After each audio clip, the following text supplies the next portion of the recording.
everyone, welcome to When You Wish Upon a podcast. So, welcome. Welcome. I know it's not Thursday, it's Saturday. I would have done it Thursday, but Thursday was a mess of a time, I guess. We did not get no sleep. No. We were running on fumes that whole entire day. Towards the end of the day, we were just like not feeling it, don't really want to do it. We were just like, no. Right. So, we can't wait until like almost end of the week to do this. Preferably on a whatever. On a Saturday at 12. Well, we'll go about 12:15, even though it's like it says 12:13 on my end, but still, we'll go with that. Yep. So, may I have the link so I can see the chat? Oh, I put the link in the Talkie Talk section. Oh, you did? Yes. Oh, sorry. So I can be able to see chat too, so I'm not lost in people's conversations. In your camera, my hair is red. Like a reddish orange. Well, like I said, it's always that, you know? It's okay. So, yeah, today we'll be discussing The Lion King. Spoilers for those. Well, we're not going full out spoilers. We're going to leave stuff to your guys' of actually going to choosing to go see the movie. I mean, we're not going to do Aladdin. We're not doing Aladdin spoilers. I mean, come on, guys. If you guys seen the original Lion King, you've seen the new Lion King, basically. Well, yeah. Besides, they added a little bit more to the movie. We'll just fill you in on like some of those possible, maybe not all. Most. Most of the new. It just seemed like it took forever scene. So like after the fact of like the first after the credits, like after Circle of Life, after that, it took forever for Scar to even get to the mouse, and I'm just like I thought that was just kind of a waste of time. In my book, this mouse is traveling to how they created this long ass scene of him crawling up to the rock, and it's like, why did this need to be a point? It was like, are you trying to make more time? Because I think the first Lion King did perfectly in like an hour time, but I was just so confused. Like we just sat there for a good freaking 5 minutes? No, not 5 minutes. But it felt like 5 minutes. It was actually 1.5 minutes of a little fucking CGI mouse running around until all of a sudden he goes up to Scar and just, life's unfair. Not fair. Whatever. It's not fair. Life's not fair. Is it? And then is it, my little friend? Yeah, there was some like more like with from the first one, but it's like seemed like they added more words to the script, I guess, to some of the lines that were famous in the movie itself, the original movie. There are a few nitpicks I did have about the new Scar compared to the old Scar. Okay. And it was Jeremy Irons was the original Scar in the animated version. Right, which was a good voice. Which was a great voice. Yeah. Not only that, but his version of Scar was not just a villain, but he was also very over dramatic in a sense, where it was just like, even when he was fucking around with Simba, he was just like, oh no, whatever shall I do? Right. Kind of. Yeah, right. And they tried to make him more of a badass or a sarcastic asshole in this version. Right. And it was just like, we get it. Like, even when he was doing this, we knew he was being a sarcastic asshole. But he played it off like, oh no. Or like, like the scene where he says, oh, bad back, and he just plops onto the thing. Yeah. It was like, that was dramatic. That was in the animated one. He didn't do it in this one. Yeah, it was our, why do you think we get our sarcasm? There's a good reason of why. Like, yeah, that's where my sarcasm came from Scar. Yeah, it's like, oh no, whatever shall I do? But yeah, but all in all, it was a really good movie, and I like some of the extra stuff they did add besides that CGI mouse one that made no sense to me whatsoever. Oh, yeah. I mean, there's a lot of good in it, but there was a lot of like small, and I do say small nitpicks. Yeah, that's what I'm saying. They don't overall destroy the essence of the movie. They don't destroy the core of the movie. Some pieces are taken out again that didn't make sense in the original. Right. there are some pieces in the new one that added on from the original, which okay, now it makes sense. Sort of. I did see. At least it filled in some gaps that we didn't. Well, expect. okay, I'll give you a bit of a tell. Like when we get back to when Nala and Simba are older, but Nala leaves Pride Rock. We never saw that in the animated one. She just like happened to show up where Simba and Timon and Pumbaa were. To me, it felt like she had a little bit more of a character of a person, but we got to see her struggle to try to get past all that. Yeah, exactly. That was nice. You see it from the other end where it's just like, well, we're in a fucking shithole. Yeah, and she was like, "I'm gonna go find some help. I'm not gonna." Yeah, I'm gonna find someone. Yeah, I'm gonna find someone who could probably take over because I'm sick and tired of this life. Right. So I mean, that kind of gave me like a little bit more boost of okay, that's a nice little added plot hole, added whatever more to you want to call it. The fucking Disney jump scare. I'm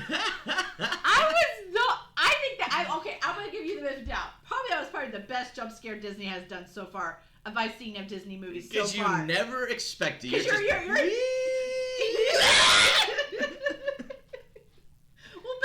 that's what it is. You're enjoying the music at the time, the song. You're like going to keep going with the song. You're singing, and all of a sudden you hear this roar of a thing, and then it's just like, wait, whoa.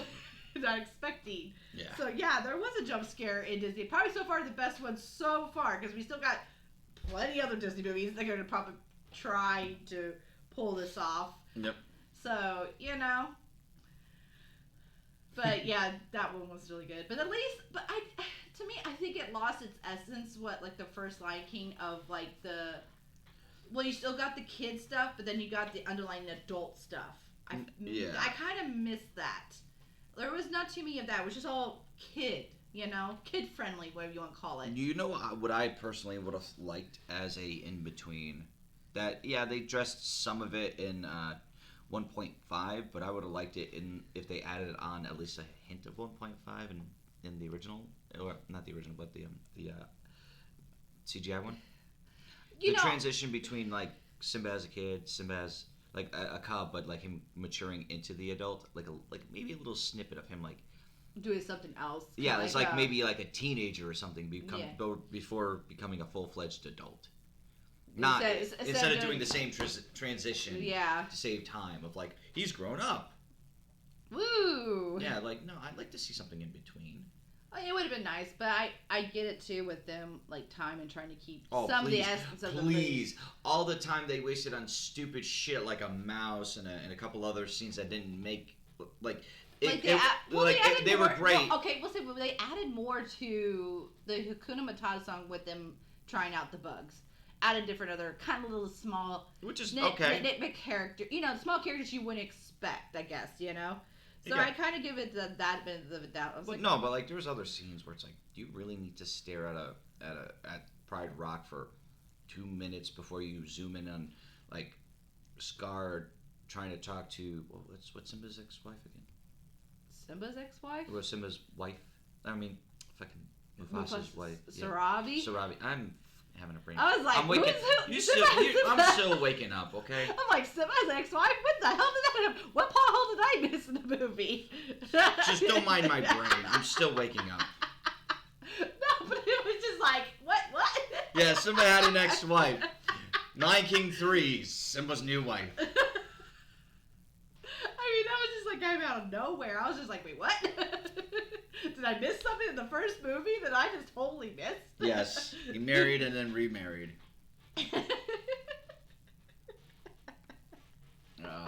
Brain farts, man. I swear, brain farts. Oh, that was just too much. But I did like the added bits in the Hakuna Matata song. Like, Pumbaa got to talk more about his thing, and I like it. He's like, aren't you going to stop me? No, it's too... No, it's... Oh, no, you're too... ugly? Was it? No. Was it too stinky? Something like that? Yeah, that's what Timon said. No, it's because he was singing about, oh, what a shame. And something, and he just, instead of, in the original, they cut out the word farted. And, Pumbaa, not in front of the kids. But in this one, he actually gets to say, oh, I farted. And he looks at Timon and is like, you aren't going to stop me? No, because you disgust me. Oh, that disgusts me. Okay, that made more sense. But I was like, I knew it was something to that effect. Like, it was something. But it was like, it was funny. It was just like, I like that. It added more. And even at the end of the song, Simba keeps going, and they're just like, the hell? Oh, and now he's rafting. Or that he's like, can we stop now? It's our thing. We keep going. Why we keep going? I mean, I think I like this. No offense, I like this duo better than the original. Really? Of Timon and Pumbaa. Yes, I felt like a little bit more real with Seth Rogen and the other guy. I don't remember his name. And somebody. That's how much he mattered. Well, he's not somebody that's in my radar. You know what I'm saying? As an actor, you know, like there's certain people that are like in your radar, and there's some that are not. But I like that pairing better than, Nathan Lane and whoever the other guy was. See, I don't see. It's like a switch. It's funny. I know the Pumbaa in the live action. Don't know the Pumbaa in the animated version. Know the Timon in the animated, but don't know Timon in live action. Hold on, we'll But like I said, let's do our research then. Billy Eichner. Yes, Billy Eichner. I liked him. I liked him and Seth Rogen together. You know, I liked that pairing. I don't know why, but that pairing worked a little bit better than the original. I'm sorry, I don't know why, but it does, because it's just like I think there was a lot more comedic things with them. Like I think they did a lot more playing off of each other than anything. Right. As versus as the other one, I think they probably were like friends in the animated, but it was like not authentic to me. I feel like it just felt like it was like, oh, they're sitting there thinking in their head like, it's a kid show, we have to be this and this and this, you know. Is versus this one, it's like they kind of still got free reign of it, but they got their stuff in it, but it wasn't. Oh, and too for the animated version, it's Ernie Sabella for the voice of Pumbaa. See, I don't even know who that person is. Take it for granted. I don't know. Yeah, like that's the only part I would know him as Pumbaa from, you know. Yeah. When I was a young But nice. you know what? I think I like this one too because I felt like the guy that did the voice of Pumbaa in the animated made it sound like too much of a pig, like he was supposed to be. I know he is a warthog. Just didn't like that, but I kind of like how Seth Rogen took it and was a little bit more natural and didn't have to force the whole, you know, warthog thing, you know. So I kind of felt like that on that aspect, but I don't know. I just like that pairing a lot better. Those are probably the best, you know. And they had their own moments. I like, and if you guys haven't seen it, you need to go see it because there's one part in the scene I don't want to ruin it because it's a total surprise to everybody. Mm-hmm. And it's during the scene with the live bait, but I'm not going to tell you. And please, if anybody has seen it, please don't tell it in the chat either, because I don't want, you know, it really, because it's a nice surprise. Let's go with that. I mean, even the people in our theater were just like, wait, what? Right? Were you like that too? With that song? What? That happened during the live bait. I'm not saying the song or anything. Oh. How much it was such a surprise. We were all like, wait, what? Look, it's not the if you're aching. Hey Eric. It's not the if you're aching for some bacon song. Let's get that out of the way. But there is a new take on the live bait scene, and it is hilarious. It is a big surprise. It is. Because we're all just like, I mean, everybody in our theater, even the part of the parents, you know, with the kids that sing the words, we're like, wait, what? What? Yep. And everybody got a kick out of it, but yeah. Hi, Tracy. But also, what else is... All right. No offense to Beyonce. I like her as a person, like a different way of liking her, but I did not like... I like her song Spirit, but I just don't want it to be in the movie as him writing. Well, no. I like Spirit. I just don't like where it was placed. That's what I was saying. If they found a different scene that maybe reflected that song, it would probably have been a better tone. Yeah, because I just felt like with it doing the running scene, it just didn't feel like, to me, I didn't feel like it was that Spirit song, you know, what she sings. I mean, don't get me wrong, I like the song. Like, well, still, like, maybe towards the end when he's slowly climbing up the rock. Nah. Or... Because that one was too much dramatic. I like how it was still set. That... True. Spirit could have been almost like an extra scene they could have added. I don't know, with Nala or something, like an extra scene. Like they could have probably put together stuff and have that 1 minute scene True, with like the mouse. when like them like actually getting to know each other more outside of just whatever the paradise. We'll call it paradise. I don't fucking know what it's called. Yeah, it's called Paradise. I don't know. I don't think there was not really. Yeah, there was no area. There was no area name for it. It's so. not an island, but it's like Paradise something. Yeah, Paradise Lost or something. I don't know. I don't even know if they ever really. They named it in the Lion King video game. But like I said, I think they named that level fucking Hakuna Matata. Probably, but the thing is, it's like. Yeah. And then I got to put my little 2 cents about the Can You Feel the Love Tonight. I'm sorry. Oh, God, no. I'm sorry. I love Beyonce, but they overpowered her too much in the song. It wasn't really a duet. It was more of a solo than a duet. I barely could hear Donald Glover unless Beyonce wasn't singing. Mm-hmm. She added too much. I don't know what the direction was. It just didn't, to me, it didn't feel like it meshed well with those two. Like, Donald Glover, he is a singer, yes, but he's not an overpowering singer like Beyonce. Like, if they were going to do something, they should have, like, kind of cast people with the same kind of a voice tones, I guess, right? If that's what I'm getting at. Oh, yeah. So, it's just like, still didn't like it. Even in the movie, you would think, be different in the movie, watching it as a scene. It still didn't. It didn't give me that feel of, I feel the love tonight. We'll just go with that. Mm-hmm. I did not feel no love. I felt like I was hearing one person just singing. It was just a little too harsh for me. That's just my opinion, guys. Don't take it to heart. It's my opinion. Some people might loved it. It's all a personal preference. So. Right. And then I didn't. I kind of got a little disappointed with the whole "Be Prepared" song. I wish Be Prepared was not only shortened, but it was more of a talking-based song. I mean, I know, Scar does talk in the song, but he talks melodically. He goes with the beat. He goes with the music. And then he brings it up into an actual song. Right. Because he's just like, la la la la la la la la, and then he blah, blah, blah, blah, blah, blah. He actually, Yeah, he was with the beat. In this one, it was just like they have the music in the background, and he's just like, I know where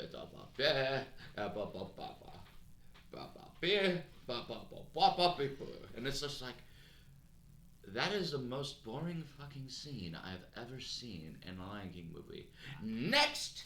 Yeah, but that's why I got kind of disappointed. It's like I'm expecting at least, what was it, like a 3-minute song? Yeah. In the animated and it version. Was like maybe a 1.5-minute song. Yeah, even though it says on the soundtrack itself, like on YouTube, it says it's like 2 minutes or something. I'm like, but for a good almost a minute, it's just him talking like, we need to do this, we need to do this, we need to do this, Yeah, and then it gets a little bit of singing, and then there's the song, then it's done. Yeah. And I'm like, I'm sorry, but to me that was like the best song ever for like a villain. Like that I loved. Right. Well, probably the only villain at that time. They also took out the fact that Shenzi, Banzai, and Ed are replaced. Well, one of them is. Now it's Shenzi, Banzai, and Azizi. No Ed. Wait, I thought one of them got changed too. The other one got changed too. It's sure. Yeah, it's Shenzi, Banzai, and Azizi. And it's a kind of interesting too how they place the hyenas as but I do give them credit. They gave Azizi, or Ed in this case, an actual voice. But he still kept that stupid persona, right? Where he's just getting like real close, and he's just like, "Dude, a little bit more personal space." Oh, sorry, like.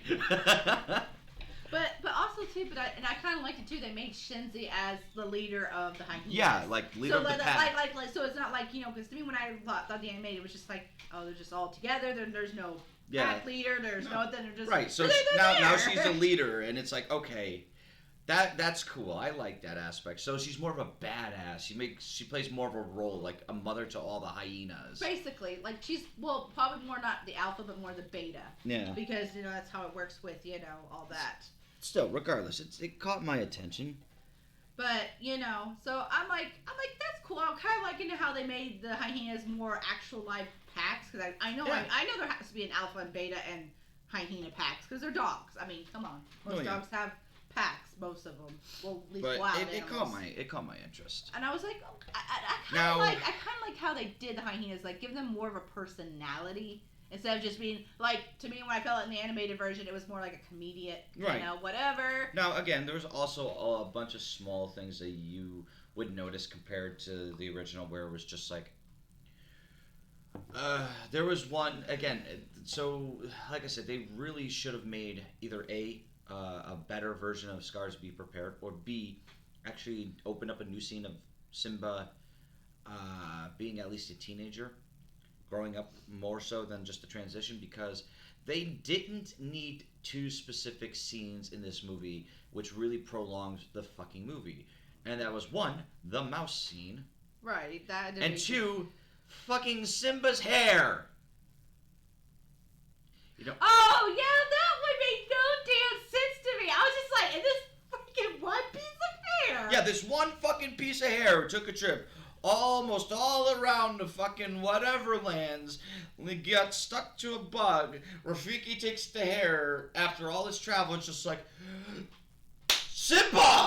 Like he knew that was Simba's hair. It could have been like any other lion in the fucking Pride Lands. Right. It could have been any lion, but no, it's like, oh, that hair's specifically Simba's. Like, it has that fine, silky quality. It has that fine Simba quality. I was just like, I was. This is the hair that screams Simba.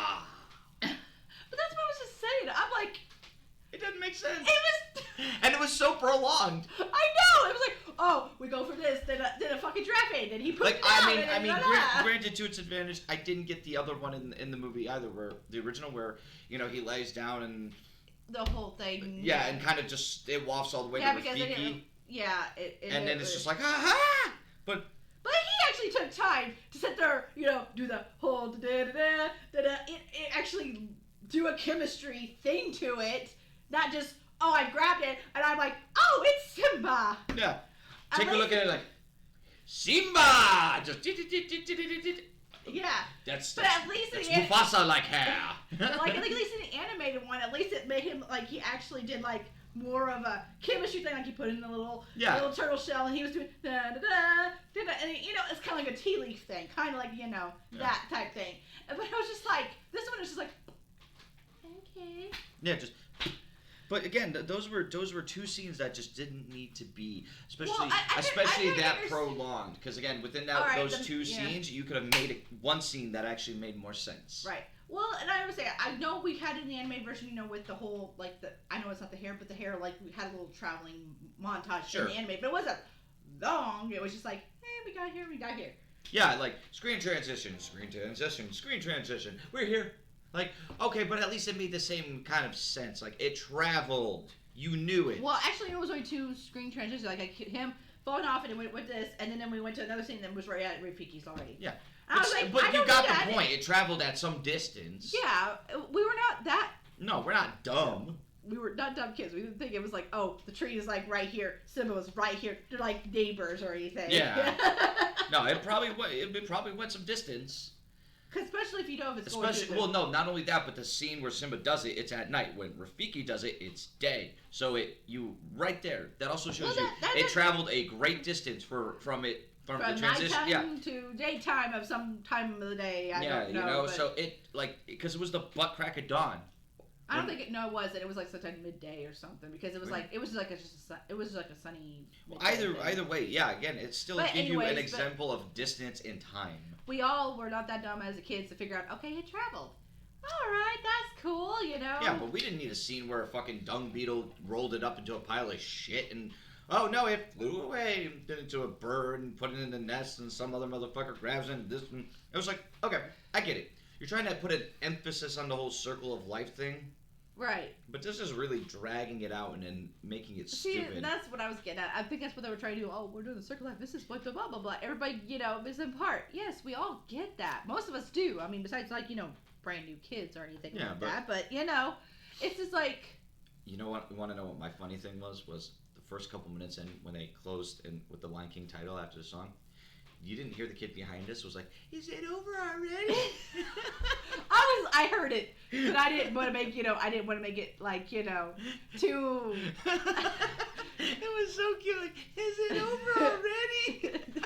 yeah. One song, kid. That's the movie. For like a beautiful, good 3-minute song. All these amazing things. The movie's over.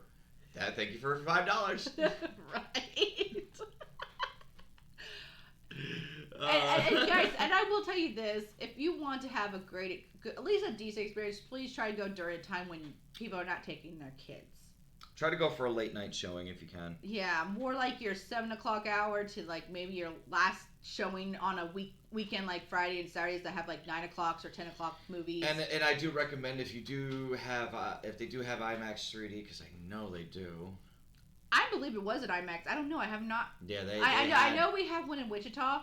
But I'm not going to drive all the way to Wichita. I pay like $15 to go watch it. No, but I'm saying like they did have an IMAX version of it, but I don't know if they had an IMAX 3D version. I'm guessing that's. Well, there was not really a 3D because we would have had it in our theaters too for 3D.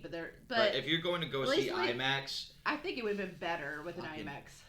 Number one, also, plug your ears in certain areas. Holy shit, does it get loud? And that's because they used LucasArts Skywalker sound for most of the lion roars and extremely amazing sounds and scenes and.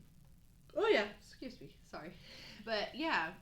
Now, out of all of this, because I know we're gonna go into different topics, because it's not just the Lion King.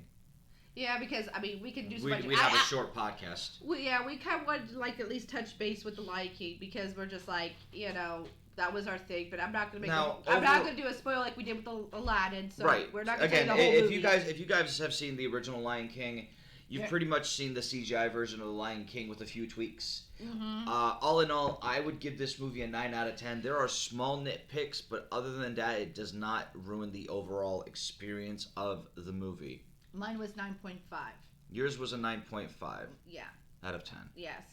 Like because even when compared, sorry. Well, no, I'm like sorry, that like half point. well, because in your exact words, the day we went, like if we came in just new to the whole Lion King I would have thing, said 10 out of 10. we would have said 10 out of 10. But if it was like our first time coming as a kid or something, whatever. But comparing it to the original, I'd give it a good 9.5 out of 10. Like, it's not true to the original, right? But there are some areas where it does emulate the original. It does do a good job. There's some pieces missing. There's some pieces added. There's a few nitpicks here and there, but again, it doesn't ruin the overall experience. No, it doesn't. So that's why I'm saying it is a high-rated movie, and I was expecting it to be high. So, because, are we gonna give this our rating of oh boy? Pretty much an oh boy. Oh boy. So far, the only one that ever got the Donald one was freaking Dumbo. Yeah, Donald got that. That's our rating for it. So our next one that we're probably going to go see is probably the Maleficent movie, which will be in October. So for those who have not watched the Maleficent 2 trailer, I would recommend doing it. There's a new trailer that came out with The Lion King. It's a new one than what you saw, I think it was with Aladdin. Aladdin had one. It's different from Aladdin. It's a totally new trailer for the Maleficent one. Yes. So in Maleficent 2... I guess they're still playing off the whole idea that Maleficent is Aurora's godmother, and now now Aurora believes the king and queen. This new king and queen to her, it's her fiance at the time. Yeah, her fiance's parents. Yeah. But she believes them more so than her own godmother, so now a war is brewing. Well, and it doesn't help. You could tell this queen is very manipulative queen. Yeah, she's like this sadistic bitch. She was really trying to get underneath Maleficent's skin. Oh, you could tell how purposely that was. So, I was like, I don't blame Maleficent for being a bitch right now because that's bitch right there. At least now it can give you more of a backstory on why she is the way she is. No, it's actually going to add more feel to it. It's just more like after the happily ever after. Well, that too.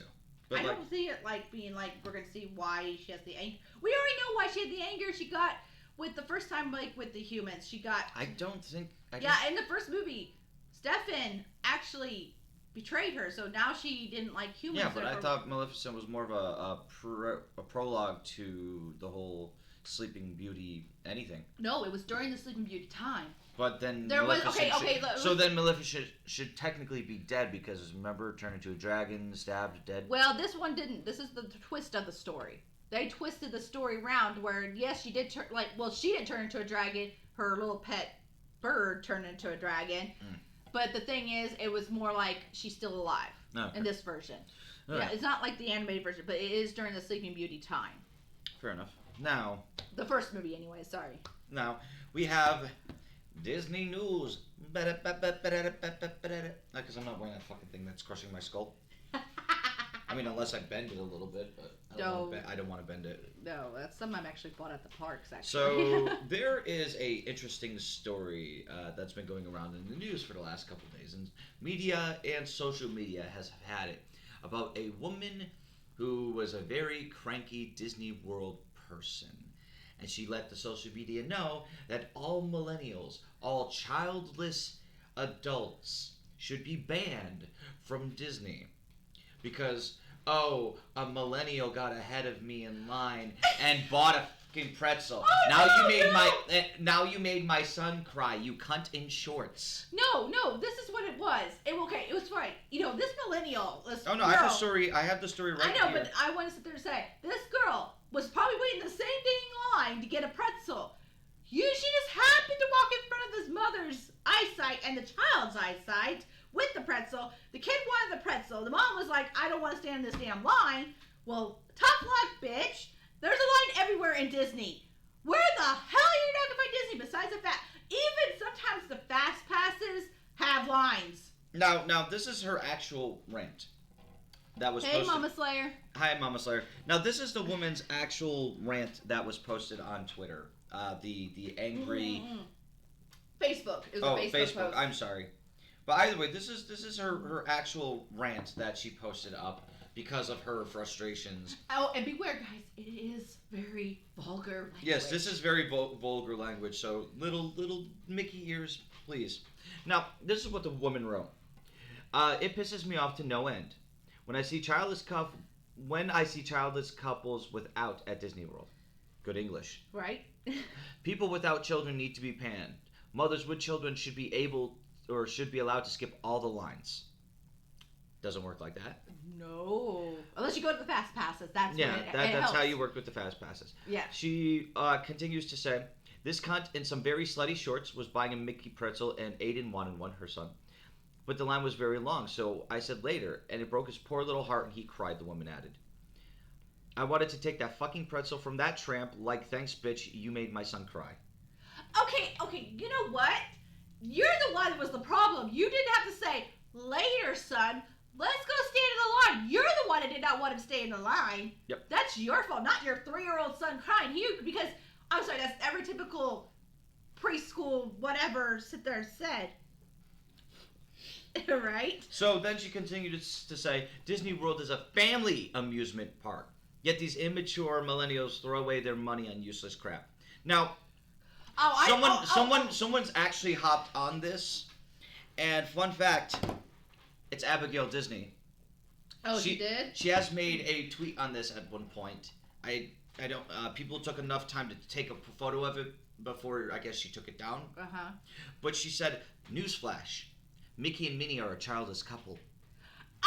And so is Donald and Daisy. Yep. So is Goofy and Clarabelle. Mm-hmm. Nobody has kids in this freaking. The only Disney character so far as I know has a kid. It's freaking Ariel and Eric. I love how your eyes lit up though when I said because Abigail Disney got real. He's newsflash: Mickey and Minnie are a childless couple. Like all the characters besides Eric and Ariel have kids. Yeah. Because that's well, and if you want to call Simba and Nala too, but they have a kid too, but they don't really promote them in the parks as much. No, but you get my point. But like this woman went on a rant because her son, she waited in 3 hours with her son for a pretzel, and because one extra person got ahead of her. Well, that person was probably waiting in the 3-hour line just as much as that lady would have. If she did. Right. I'm not saying So what happened? What, they run out of Mickey pretzels? No, they didn't. She did not want to stay in the line with her 3-year-old So son. she got impatient because she got She's impatient. An impatient bitch. So because she got impatient, it's a millennial's fault. Yeah, she's blaming everyone besides herself. Right? But that's what I'm saying. And mothers should get special privileges to go on rides. Right, mothers. Bitch! What the fuck? Right, no. So she has this spoiled brat mentality of, because I. So wait, no, that makes no sense then. How old's your son? 3. Yeah, he can't go on any. Wait. So. But most of the rides he can't even ride. He can't ride Space Mountain. He can't ride Thunder Mountain. He can't ride Splash Mountain. Wait, so how old is she then? It depends. I don't know when she had this kid. 3 years ago, but I don't know how old she is now, or when she had the kid. Well, okay, but still, let's reiterate. You ready? We're technically the millennials. Technically, yes. Actually, I think we're almost considered it. No, we are the millennials. Yeah. Because we grew up in the 90s and 2000s. Yeah. We are the millennials. She's in that same age group then. Possibly not my ass. Some people can have kids later in life. I'm sorry. How old's this woman to go cunt? To say the word cunt and slutty? No, she just thinks she's more entitled now because she has a kid, and yet. But she's having the rough, like every other. That's how those spoiled brat mentality millennials act. Because you and I, we're the millennials that grew up with fine working parents. They bust their ass. And they tell us, you have to wait. You have to wait. You have to earn your keep. You have to wait your turn. Because the best things in life are when you are patient. I want to tell this lady, newsflash. I know, right? Newsflash, girl. Do you have My Disney Experience app? I guess not, because you know what? I guarantee where those Mickey pretzels are is during where you can order on your phone, like a fast ahead of order, and you can stand in the order and it would be already done by the time, and it'll tell you when it's done. Yeah. Like, bitch! But I mean, bitch, there's a lot you did that was wrong. One, you were immature. You waited 3 hours for nothing. 2, you could have. No, she didn't wait at all. She just saw the line was long, and she was kind of estimating to be 3 hours. It's not 3 hours. They do pretty fast. Yeah. I mean, I've been. I know. It's over exaggerating. She's exaggerating, but like I said. But okay, number one, she's still fucked up on so many levels. Okay, all right. Hold on, let's no. We're gonna be agreeing and we're disagreeing on agreeing. Okay, hear me out. 1, she fucked up on all types of things. 1, she could have went and used the Disney Experience app. Yeah, because there's restaurants that you could pre-order ahead of time, especially counter service, which I know where those Mickey pretzels are. Which makes your experience a lot easier and less time consuming. Number 2. I did that a la Aladdin style. Just number 2. The Disney Fast Pass. If you wanted to go ahead of the line, so to on speak, rides, on rides, but in other certain areas, you can. No, it's just rides. It's just rides. Yeah. Okay, Fast Pass. Number 2. Number 3. You're right. Right, Mama. Number 3. If you were that impatient, where is your husband? That's what I was getting at. Do you have a husband? Do you have another extra person to stay with you? Take your 3-year-old kid away from the situation. Go have fun. You can stand in the dang line and get the damn pretzel. How hard is it to go get a damn pretzel? Yeah, I'm sorry, but she says motherless children, or it's motherless millennial. Well, couples. And it's childless like, well, couples. so if where's your couple? Where's your significant other to where you're waiting this 3 hours in a line? Pretty much you have a child, but you're coupleless, or you have a couple, but where was he? Or she. In this matter. It could be either or. Gotta love me, right? So Mama Slayer will take you to Disney. You can tell all those people off. That's the shit that didn't make sense to me either. Is she sits there, she does this rant, and yet so many other people on Twitter, on Facebook, on other places are like, really? And they're doing the same thing we're doing. Like, really? This. Where is your husband and or wife?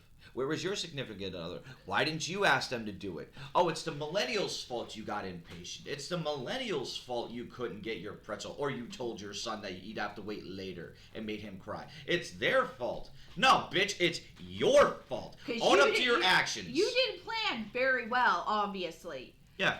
I'm sorry. To me, that doesn't sound like an older, mature woman. It sounds like like with a mother of a child. Yeah, no. That to me, it sounds like a late 20s, early 30s dumb bitch. Or even late 30s. We don't know. Yeah, or even late 30s dumb-minded bitch that she feels entitled to everything now that she has a kid. Like, I bore through the pain and frustrations of bearing a child. I want to tell her this. Have you looked at Facebook and Twitter? Did you see other parents complaining about all this bullshit? Not really. They're just like, dude, bitch, wait. Like, we all do. We all understand the frustrations. Yes, we understand.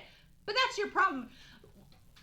It doesn't. You know what? I want to sit there and tell her it's not gonna make any difference if you get all of us millennials or whatever people that don't have kids out of that park. You're still gonna have the same dang amount of people, but with this extra family shit. But that's the other thing is how do you know she's a childless? How do you know the person that got ahead of you got a pretzel for herself? She could. You don't know. She might be walking right now, going to her own damn kid. Yeah, she could be walking to her own damn kid, or she could be the child of another couple that's there.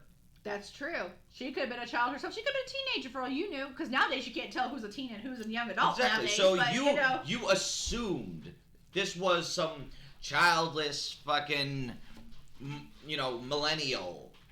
Right. You assumed it was. You didn't sit there and analyze, okay, it could be someone else's kid. They just have their own money from the parents or something. Or it could be them, but they're, the husband or something is taking care of their child, or and they just needed, or children, and they needed maybe a 5-minute thing to get something they really wanted to get. Right.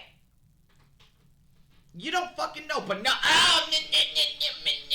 And also, it's so funny too. Like people. It's like, goddamn, woman, were you on your period? Did you have your Disney period?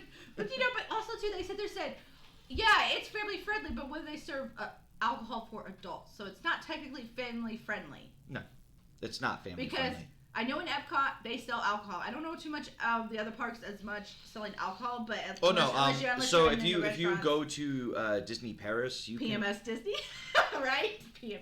But right? You know what? Oh no! You know what? I don't understand people. But okay? Hold on. Disneyland Paris. As long as you're of legal age, you can actually walk around the parks with wine in hand. Well, that's fine. You could do the same thing with Epcot, but I don't know about the other parks. But you could do at least. Well, no, like you could walk around the entire parks. Okay. All you have to do is just show your ID, saying, "Hey, I have a right to hold this where I go." I'm of age. I was going to say something, and now I just totally. I know. I'm sorry. Because you ruined it for me. Because she should have let me. Because now I don't know what I was going to say. Well, again, because to us, we're going to rant and rave about the same shit, and it's petty. It's petty and it's stupid. What is it? I want to say because it made sense, and I just can't get it in my head now. Now it's going to make me. No. Okay. There we go. There it goes. Why have all of a sudden? Okay, people make it the happiest place on earth. Why is everybody so pissed off when they get there? I'm like. Guys, don't you remember you're coming to the happiest place on earth? Nobody's being happy. Everybody's being all pissed off. Like, every little thing nitpick, everybody gets all pissed off. And I'm like, guys, you need to take this in stride. Like, I've been to Disney 3 times. 3 times. But I can't vouch for my first time when I was in 7th grade because I was a 7th grader. I don't remember. It's 7th grade. But the last 2 times I went, basically, you just need to go with the flow of Disney. It's the flow of Disney. You gotta understand, like, yes, it's going to be an hour wait for this ride, or it's going to be 5 minutes for this ride. Well, no, I've got your answer for that. But it's like, but everybody gets so butthurt. And I'm like, guys, why do you think people do your research? That's why I've been doing research. No, why do you think people get butthurt? It's the same thing like the Aladdin movie. It's like the same thing with all these other movies. They're being critics. They're taking the slogan of Disney and they're criticizing it. It's the happiest place on earth. Make me happy. Exceed my expectations. Because I'm expecting this, and this. And you didn't exceed any of them. That's because you put your fucking standards too high. I'm saying, if with anybody, just because there's life sucks, go to the happiest place. Yeah, right? But the thing is... Still, it's like you put your expectations way too high, so you're judging the place... But that's why, I want to tell people... This based on its slogan. From somebody that goes to Disney not often, but at least often enough to go different times of the year, like different periods of Disney times, go with the flow. Take your time. Don't be all rushy. You don't have to get on every dang ride. You don't have to get on every whatever. That's what you get with fast passes that help you with certain rides that are like long line rides. do it timely. Like they tell you, do it in a good time. Like, oh, this time is going to be the busiest. You probably want to get it now. Or this ride doesn't get too much. So you don't have to, don't waste your, first of all, don't waste your fast pass on rides where it's like, oh, 10-15 minute ride, wait time. That's nothing, guys. 10-15 minutes goes pretty dang fast for most rides. Now, if it gets up to the hour to 2 hour marks or, more than that, that's when you start using fast passes. But if it's just like even just 10 minutes of staying in line, it's not that bad. That's a waste of a fast pass if people use it. Amen. I'm like, guys, research. I research. I'm still researching. Like, I find this YouTube channel called DFB Guide, which is Disney Food Blog on YouTube. Check them out. It's really awesome site. But her name is AJ. She does, and some other people go to these parks and find out different things. Like they tell you, where's the best food at this moment? Where's this? How to utilize your fast passes and all that. So please check them out on YouTube. I really do like them. I will find a link sometime and put it somewhere in Discord or whatever. But the thing is, research, and then research the time you're going. Oh, you're going during Mickey's Not So Halloween party. Make sure you work around all those hours because everything's different each day. Like I think it's like Tuesdays and Thursdays at least they do the Halloween party. Mm-hmm. So the park's going to close a little earlier than normal, like with all the other stuff. So and then you got the Christmas time. I mean, and then in the summer, it's just there's gonna be a lot of people because everybody's on summer break. So you guys all need to utilize your time. That's the problem. Nobody utilizes time in the time they're going. They need to realize what's going on during their time they're there. So it's just like, I don't know. Just people don't know how to. That's what I'm just saying. That's okay. Find your stuff. Get your shit together. Research, guys. We have the internet now. Most of you guys have internet. Either on your phone or on a computer. You guys have internet somewhere. That's true. Look up. Figure it out. Now, it's just like I predicted, and more Disney stocks time. So for those who are interested, it's just like I called. The stocks for Disney went up a lot. After the release of The Lion King, it went from $141 in like 32 cents in shares to a whopping $144.65 in shares, going up a 1.01%. It's slowly increasing as we speak, reaching a possible high of $145.19 per share to an all-time low of $143.74 per share. So again, for those who are interested in buying or investing in the Disney stocks, please do so now before it gets too late. Start acting like a bull, rush in, buy for the namesake, and then wait like a bear at the right moment to sell your stocks. We still have Frozen 2 coming out, There's guys. Frozen 2 that's coming out. There's Maleficent. There's Mulan. Mulan's next year, right. But I'm talking about for this year itself. But right now, though, they're estimated until the end of the fiscal year, which is early, like March, April of 2020. Well, and Mulan, I think, is either coming at the end of March, I think. Yeah. So it's usually, March, April 2020. That's the end of the Disney fiscal year for them. So and then we still have Star Wars, guys. Don't exactly. Worry, so they estimated that the stocks are going to rise at least up to the 200s to 210s, especially with the Star Wars. So if you're looking to make a nice $70 to $80 investment afterwards per share, I'd highly hop on to it before it's too late, before it's gotten way over your heads.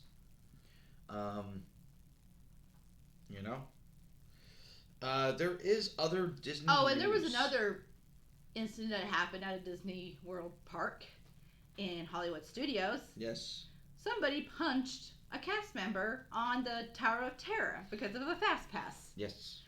Why does everybody get so fucking physical nowadays? What's up with this, guys? If you guys keep doing this, like any of you guys that ruin the Disney parks like that, it's going to make it hard for the ones that don't do those stuff, even harder to even get around the parks.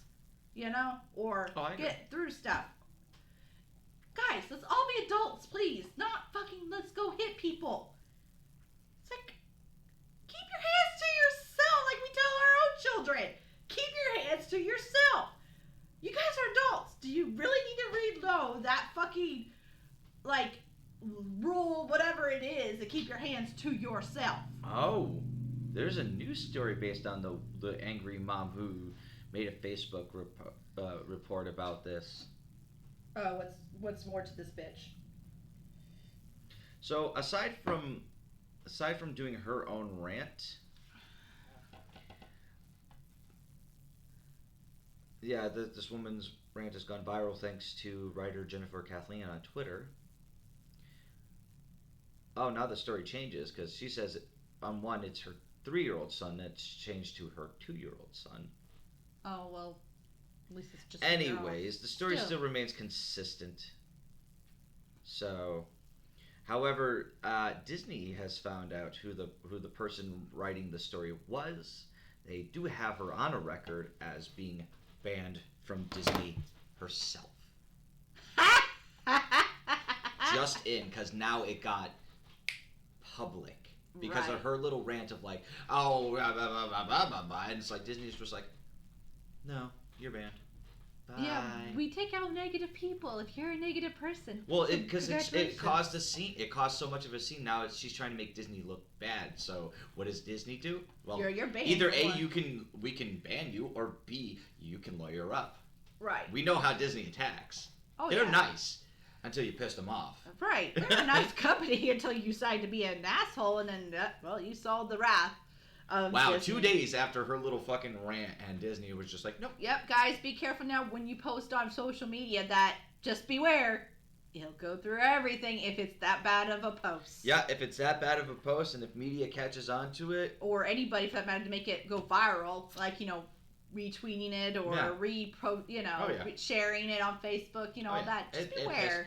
It pissed off. So I'm saying, if you're going to have a rant... It's still funny to me, because now imagine her son growing up and be like, Mom, why can't you go to... I pissed off Disney. Yeah, or that he can't, she can't take him. He has to go with somebody else. I don't even know if it's just her or the whole family, but you know what I'm saying. No, it's just her. Just her? Just her. Sorry, Mom, you can't go on this Disney vacation. You gotta stay home and make money. Pretty much. Or it's like, I'm sorry, Mom, you have to sit here in the hotel in Florida. Or in California. No, it's Disney World, I think it was. No, Disney World. Or was it Disney? No, it was Disney World. She put DW. But the thing is, she can't be on any Disney property, so she can't. Exactly. So she can't be on any Disney property. So she can't be on any of the resorts. Mm-hmm. So she can't even sit in a hotel. That's what I said. She'd have to sit in a hotel like way away from the. Well, probably like a freaking Quality Inn or a Motel 6 or some shit. But that's the thing. Don't piss them off, guys, and don't be bashing people. Exactly. You pissed off the wrong people. That's like pissing off another company or something. Like, they're gonna notice you, especially when it goes viral like that did, because I went especially viral. When it gets that viral, because I mean, seriously, I was like, shit, it's like, what was on your kick of meds or whatever you were on? Jesus, was your Puro being an asshole or something that day? No, because I was looking up more Disney news, and there was one that was just released an hour ago about the update of this. Oh, the situation. So it just came in, guys. That was breaking news for you on that situation. And it was just like, ooh, because there was like, 15 hours ago, 20 hours ago, and it's just like, latest news about, an hour ago, and I'm like, whoa, well, look at that. Yeah, bitch, that's what you get. Oh, my goodness. No more Disney for you. For... who knows how long? It depends. You never know if you get a different person that comes. Oh, no, it's right here. It's about a 5-year ban. Oh, so 5 years you can't do anything. Yep. D23 Expo. What are your predictions? Well, they're going to talk about Marvel, of course. Well, that's a given. Because they already did that at the Comic-Con. They talked about all the new Marvel movies. They're going to talk about Mulan. What else? The Little Mermaid. Most likely they're going to talk about The Little Mermaid. That's going to be probably the highlight of the whole D23. Well, here, let's see. Because they have right here, August 23rd through the 25th. Wait. 23rd to the 25th? Is yes, that what you said? The D23 Expo. Okay, hold on. It's on your work week. No. I can do it. It's on my off week. Yes, we can stream. Yes. Okay. It's my off week. Because the week before is my on week, and that's when we go on vacation. That's awesome. So be prepared, guys. I'm going to try to stream D23, at least the movies that are going to come out for the next 2 years or so, you know. But this is coming from the website micechat.com, one of the big Disney discussion places where they talk about Disney related anything. It's the happiest place in hyperspace. Mice Chat. So it's the 23rd through the 25th at the Anaheim Convention Center. Yeah. See, dang it, we could have made our vacation then. So so here's the list, if you don't mind me reading all of it off. Well, I kind of want to do the at least I'm gonna try to stream that one day with what the movies are coming up for Disney and stuff. I'm not going to worry about Marvel and all that. At 10 a.m. it's Dancing with the Stars and Disney. So hosted by Good Morning America's Ginger Z, doing a dancing of what's incoming. Well, the season of Dancing with the Stars season, yeah. You know, but they're incorporating Disney. Well, because Disney owns ABC, so. The Disney Legends Award ceremony hosted by Disney Chairman and CEO Bob Iger, but it will honor Wing Chao, Robert Downey Jr., Jon Favreau, James Earl Jones, Bette Midler, Kenny Ortega, Barnett Ritchie, Robin Roberts, Diane Sawyer, Ming-Na Wen, Christina Aguilera, and Hans Zimmer. Aw, Hans Zimmer. If anybody doesn't know who Hans Zimmer is, he is the composer of The Lion King. Basically, all the music you hear in Lion King, both Lion Kings actually, that's Hans Zimmer's work. And he did the Pirates of the Caribbean too. Music. Too. All the music. He does a lot of other music. But too. I know, but if anybody wants to go, I'm doing the connection of Disney. It's like Pirates of the Caribbean. No, I know, but and Lion King, he did the for those who have watched, what's the movie and the one with I can't remember his name right now. He was in Titanic. Leonardo DiCaprio. Thank you, Leonardo DiCaprio. The movie with him crawling into people's minds and shit. Inception, I think. Yeah. There's a song called Time, and he did that song. Yeah. And it was really like. But anyways, yes, he is a composer, so I want to let people know. That's at 10:30. Also at 10:30 at the Archive stage, not the D23 stage.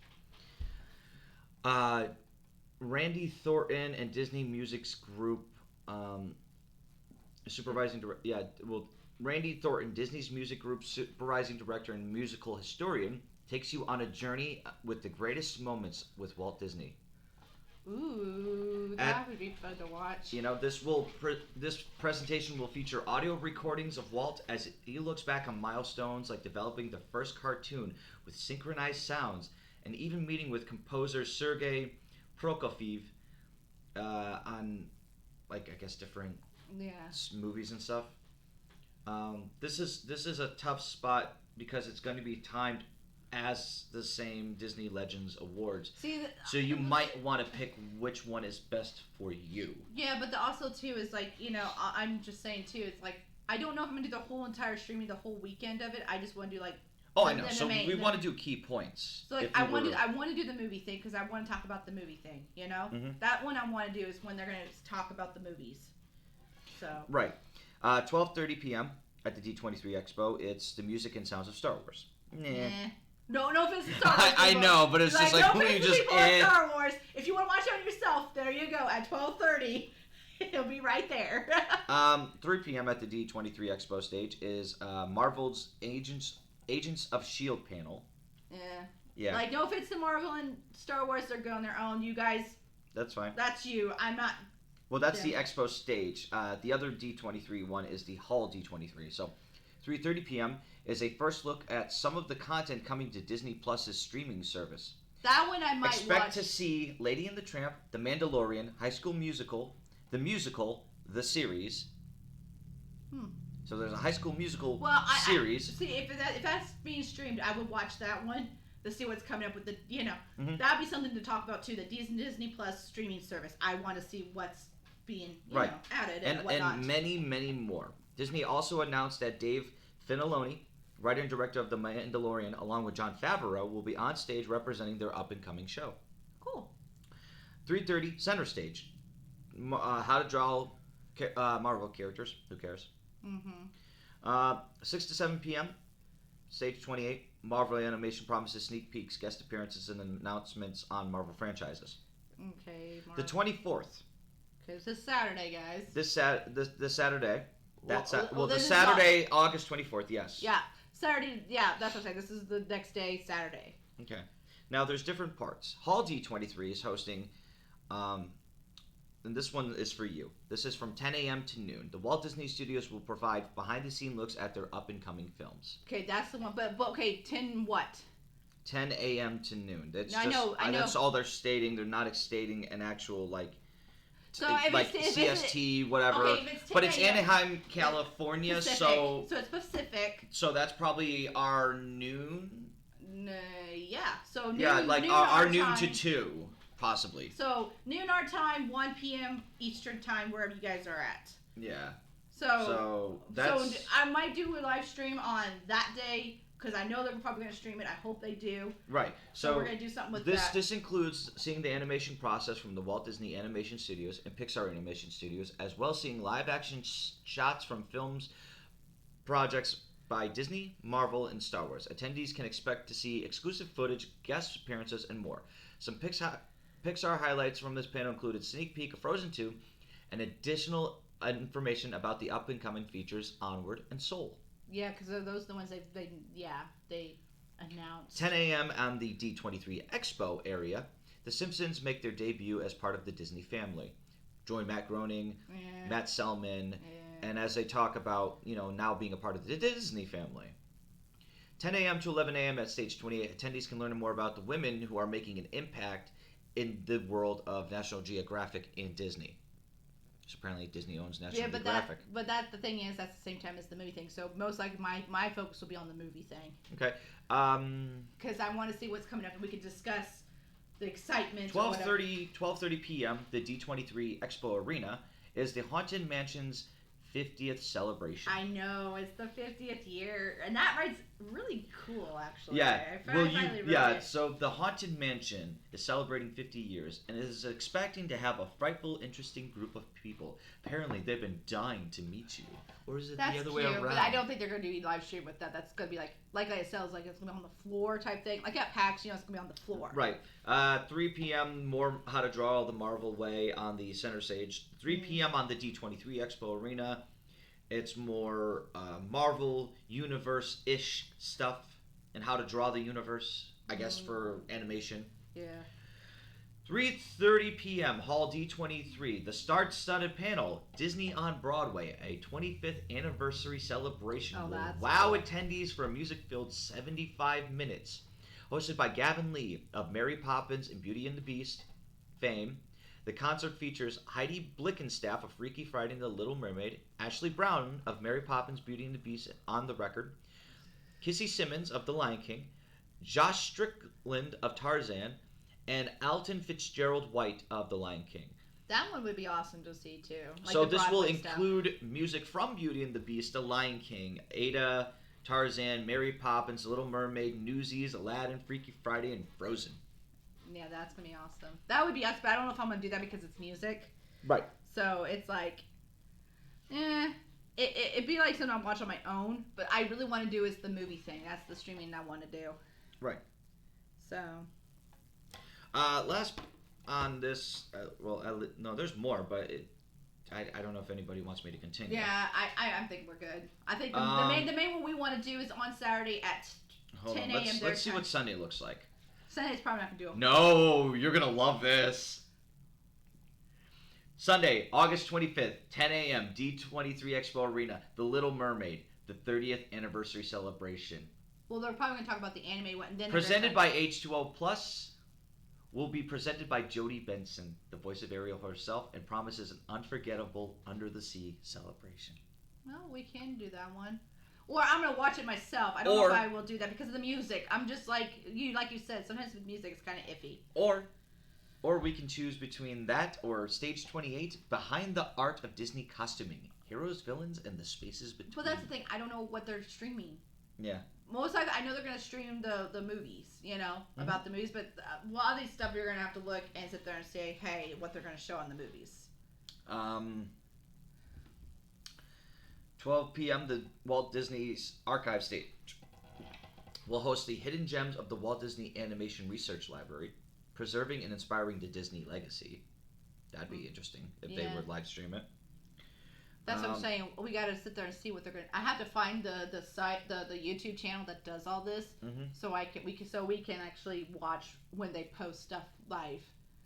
So, but the big one I know we're going to do on that podcast, I think I'm going to keep the podcast back until Saturday that week. I think the most important one to really note is the 25th, noon our time, roughly. No, the 24th. Saturday, noon our time, 1 p.m. Eastern Standard. 11 Mountain Time, and then 10 a.m. Pacific Time. We're going to watch the live stream of Pacific Time? Pacific Time, yeah. That's where California is Pacific Time. Oh, yeah. It's going to be 10 a.m. their time Pacific, which I know that's the time. So it's going to be 11 Mountain Time, noon our time, and then 1 p.m. Eastern Time. Yeah. So for those who are interested, they're going to be showing off all the new movies. So we're going to have we're probably going to have a different setup as our podcast. We're going to probably do live stream. We might do it on Dan's channel for that because of the green screen, so we can see everything. Yeah, we can focus on everything else. We can focus on the scenes. And the way we're positioned in his room. It's better than what we can do here. Well, that and I can easily put it on the giant TV so that way we're not only watching it, but the audience is watching it. Yeah. And we're not focusing just on chat. So, but it's not going to happen yet, but it's going to be on the week of the 20th. Hey, Joe. Hey. Welcome to our Disney podcast. So, we're almost ending, but... But so the week of the 23rd in the 25th. So the week of August 19th, that week... which is the Monday. 19th is Monday. So on the 24th, we're not going to do a podcast on Thursday that week. We're going to do it on the 24th at the noon time, our time, to watch the live stream of the Disney movies and have our reaction. So then you'll be watching with us live to see what's going on about the D23. Like what a lot of people did for E3. Yeah, so we're going to do the same thing, but we're doing it for Disney. Yeah, we're doing it mainly for Disney and seeing what the new up-and-coming movies are. What our thoughts about them are, what your guys' thoughts about them are, and then we're going to be discussing more Disney news and other things. If it comes up, it depends on how long this because I'm going to probably put the stream as it is. Yes. So, right, Joe? Better late than never. So, expect on that week of the 19th, we're not going to do it on Thursday like normal. It's going to be Saturday because we want to have the full fledged of watching D23 stuff, whatever. Well, at least just the movie aspect, like what's to come. Yeah, so we can all get excited and put our thoughts in like how they're going to do it and stuff like that. See, I'm looking more forward towards like the Onward movie and Soul. I wish they'll have more, to it. Actually, let me find out does D23 get streamed on YouTube? Yes, because I've watched some of the past stuff. They do. If they don't do it streaming, they at least post the video later. Because I think I've done that before where I watched a video about, like, I think it was the movie thing. Like, when people, nitpick and stuff about the movies and they showed the thing. Mm-hmm. So, I'm assuming they do because they're trying to get, like, like with everybody else, like the game of YouTube. It's like E3 does the same thing, They do live streaming of that. So, I'm assuming they'll do the same thing with Disney. Disney's in that game, too, of the internet. Are you really looking to see if they actually stream it? Mm-hmm. I would assume they probably would stream the movie thing because, everyone wants to watch the movie thing. A lot of the other stuff, would be probably here and there, like the Star Wars, they probably do it. Marvel, they'll do stuff. Yeah, so what they're doing is, from their panels, they're actually doing a lot here. So they're doing Marvel Studios to start, then they're doing the Walt Disney Animated Studios, then they're doing Disney itself, then they're doing Pixar, and then last they're doing Lucasfilm. To see what's going on, what they're talking about, etc. I'll watch the whole thing, and we can all, because we'll if it's in with the same thing, we're going to talk about it. That's going to be the stream for the podcast or whatever you want to call it for that day or for that week, because I really want to, because I really want to see what's going to come up besides only the ones that they told us, like the Little Mermaid and then the live action, Mulan and stuff like that. I kind of want to see more, What else are you going to try? Keyword try to live action movie. Right. Okay, So I might do 2 live streams maybe in the same thing because I might do the Disney if they do the Disney Plus streaming thing. Live. Yeah, they're going to talk about the Disney Plus streaming. That's on Friday. Yes, so, and they're going to discuss what to expect from Disney Plus's services, what's going to be available as of November, So etc. I'm going to go with this, guys. I might do that weekend. It's going to be live streams here and there. I'll pick what I see being worth it of what I would possibly do or whatever. So like I think on Friday we'll do the Disney Plus. We'll do a live stream on that. Yeah, we'll do a live stream on the Disney Plus, and we'll discuss the Disney Plus stuff after the podcast on Saturday. Like we'll do a live streaming of like the D23 Expo and the movies, and we'll then discuss the. Well, no, I'm thinking about we're gonna do like a live stream thing for at least 2 days. Okay. So you want to discuss what our thoughts of Disney Plus are on Friday? On Friday, we'll do a live stream for that on Friday. Fair enough. And then we'll do the same thing with on Saturday too. The better question is do you think they changed their minds? Do you think they actually listened to people and said, okay, we're going to keep Dumbo as is and all these other movies as is, and just change like what Warner Brothers did, hey. I doubt it. You know how Disney is with their stuff. And it seems like if one person's whining, that means Disney's like, oh, we're taking it down. Yeah, but again, I think it's petty. I think it's stupid. Again, if they did it correctly, Disney can legally and feasibly do it because it's like, okay, that's what Disney was. That's what reflected the times in certain cartoons, and certain things that we've done. Disney's imagination, basically. Yeah, but what I don't get is there's still Disney propaganda cartoons that are still easily available on any sort of media today. To this day. That's true. And there's no warning. There's no nothing. And it doesn't offend anybody. It doesn't piss off the Japanese people. It doesn't piss off the German people. Because they realize that was the times. They understand, okay, yeah, that was World War II. Yeah, we were assholes during that time. One specific But basically that's what they're telling you. They're like, we know, we were assholes during that time we were assholes then. We've made some mistakes then, and we're trying to fix that. Yeah. And same thing with, certain cartoons back then of Disney depicting, African-American stereotypes or just times. Those were the times. And like, that's what it's fucked up. Yeah, it's fucked up, but it's true. Those were the times. And you can't change the past. Yeah, you can't alter the past to make it seem like nothing ever happened because then that'd be like dismissing the fact that it, like you're just like pushing away history. You're pushing, you're shooing away other things that happen all because of a butthurt group. It seems to me. Yes. It happened. It sucked, but times have changed. People have changed. I'd rather look at it in a different perspective of saying this is part of history. Yeah, this is a part of history, whether you like it or not. And if kids come and talk, most kids won't even come and talk to you about it. They won't even come and talk to you about, like I say, for example, Song in the South. They'll just think of it as like another cartoon/realism movie. No one's gonna sit there and talk about slavery. No one's gonna say, what the hell, why is this guy picking cotton? Well, no kid's gonna really do that. No. I don't think as me as a kid, I would have sit there and be going to my mom or my dad and sit there and say, blah, blah, blah, blah, blah, blah, all this, like, history stuff. Yeah. As, like, we'll say, like, a 5-year-old or a 6-year-old or something. No one's going to do that unless you put it in their dang heads. It's going to happen. Hey, Nadina. And, so it's like, no kid's going to go and ask their parents about any of that crap. Mm-hmm. It's just the adults having their little whatever issue about it. Yeah, it's because, they realized it growing up that, it's a different, now I'm butthurt because Disney lied to me.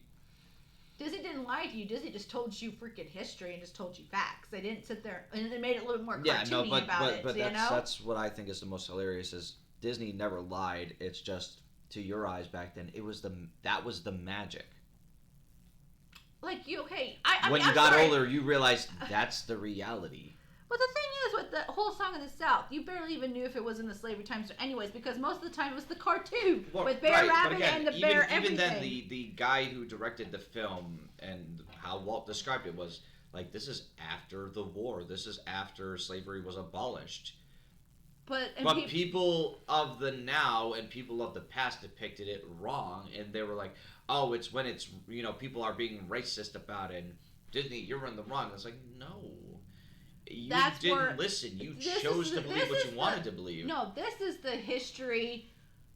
Yuki. Negligence? Ignorance. Ignorance, maybe? I'm trying to find that. I'm trying to figure out that word, like a word. These are the people that don't know history. These are the people That's that fell. what ignorance is. Okay, you don't know. Okay. Well, these are the people that probably fell asleep in history class. Yes. Let's just go with that because I sit there and realize before this whole racist thing about the Song of the South, I realized, oh, it's after the Civil War. Yeah, it's after the Civil War. Because if you really realize this, guys, nobody realizes the kids, they're white. Great. But the thing is, they would never, ever set foot in an African American's cabin, whatever, if they were still on the property. Yeah, because because for those who don't know, even Hi, Yuki. Like during the Civil War in the South, you had to be a part of that. Otherwise, like even those who didn't want to be slave owners had to be slave owners for the sake of not getting themselves killed. So you could be a white person and not really do anything to their slaves. And you would see a person of color the same as you, but you, out of fear, don't want to die because of the people around you. So you have to make it look like they're doing something and you're a slave owner. But the thing is, behind the scenes, you're still giving them the same respect and love as you would and teach them everything. Yeah, as an actual human being. Times were different then, but again, it's nothing towards all African Americans. It's just the NAACP itself seemed like a bunch of butthurt people because they didn't grasp that information. They said, "Oh, it's bad for us. It should be banned." And also I told this to my coworker that I worked with. Hi, Yuki. She's African American. Yeah, English. And I told her, I'm not saying names. But so I told her, and she kind of looked up and said, "You're not going to find any copy of Song of the South, and if you're going to find a copy of Song of the South, it's international. It's overseas, so you're not for sure if you're going to get the English version or not, because No, it's all English. It's subtitled. But you know what I'm saying. But anyways, I told her, and she was trying to look it up and that stuff, and I sat there and I discussed it with her, and then she says, well, she was telling her side, which I have no problem with. She says, well, it had to be the songs, no one was getting the royalty from songs. Well, if that was the case, they would have gotten it by now, because, the whole time change, of time. But the thing is, with that whole entire movie, and I've watched whatever I could see, yes, there are kids that go there, but they would not be able to go into African. She's like, yeah, they did. I was like, yeah, African Americans going into their house to be a slave, but no kid was ever allowed to go into a cabin or whatever they were living in to go and listen to a story. That was a big no-no. Yeah, they would have got shot on sight. They would have got hung. They would have got whatever. So the people don't understand. This is after the fact of the Civil War because, I'm sorry, no parent would want their kid to go get killed because their kid went to go listen to an African American story from a guy in his cabin. That was not the case. So you could tell it's after the Civil War because that would not have happened during the Civil War or before the Civil War. Right. So, and then also too with Uncle Remus, you got to realize his age is elderly. So, yes, he might be still. The war's ended, but he's got nowhere to go. But that's the thing. He doesn't know what to do. He can't just go magically, oh, Civil War ended. I'm abolished. I can go be a lawyer right now.